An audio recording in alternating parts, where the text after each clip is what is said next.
ways that aren't replacing federal dollars. You added that to $91 million we're losing in dish dollars.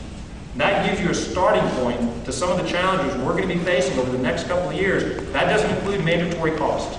That doesn't include the normal growth rates, and that shows you the order of magnitude of the challenges we face as a state.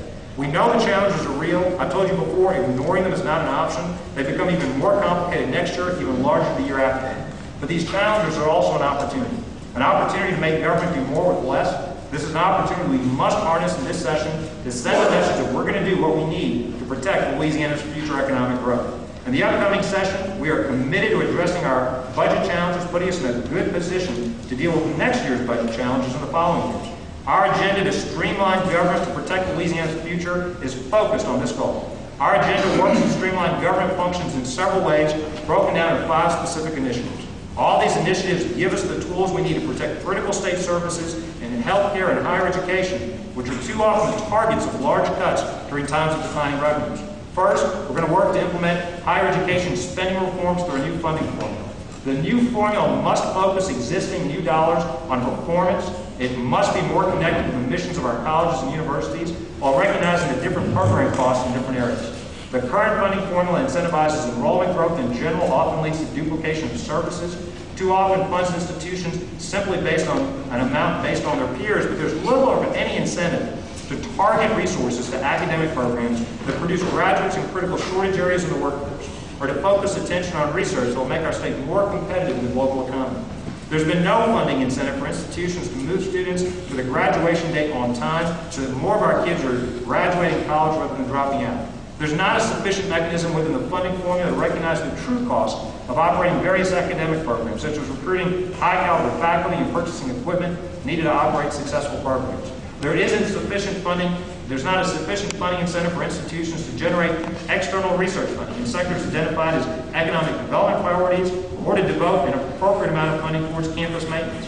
The new proposed formula must address these needs as well. As you know, during the last session, we proposed, the legislature passed a resolution calling for the regions to allocate at least 25% of funding based on performance. They also passed a resolution calling for greater consideration of actual program costs at community and technical colleges for training programs to prepare our future workforce. Now more than ever, we must target our investments to programs that are high-performing, that are aligned with the state's workforce and economic needs. Our second major... questions? I'm sorry? Can we start taking questions? We're running out of time. Oh, I'm sorry. All right, I'll move quickly through the remaining initiatives. Our second major initiative, and I'm getting busy. Thank you.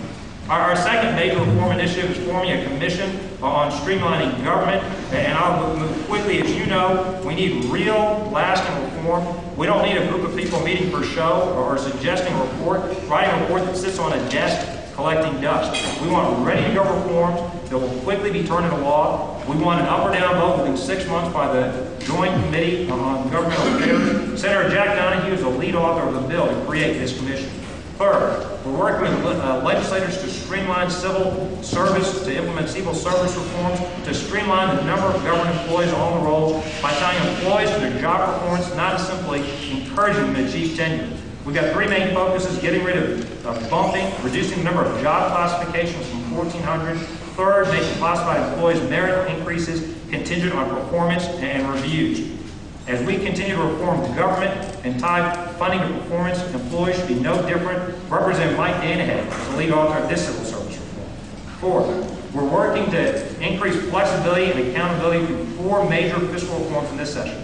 One, we want to propose automatic sunsets of dedicated funds, and new funds should sunset every 4 years thereafter. Second, there should be an annual review of the performance of statutory and constitutionally dedicated activities. Senator Mike Michaud, Representative Joel Robidoux are the lead authors of these bills the bill to achieve these 2 objectives.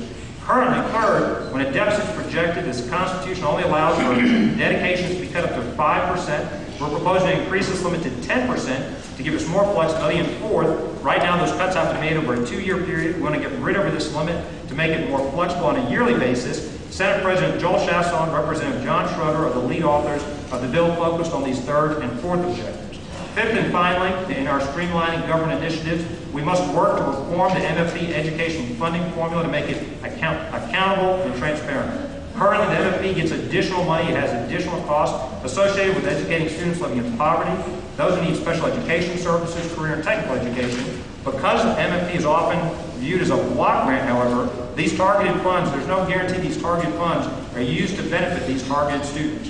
We're proposing that school districts be required to allocate weighted MFP dollars to serve these populations of students and then to report how these funds are being spent to support them. Representative Steve Carter is the lead author of this bill. Let me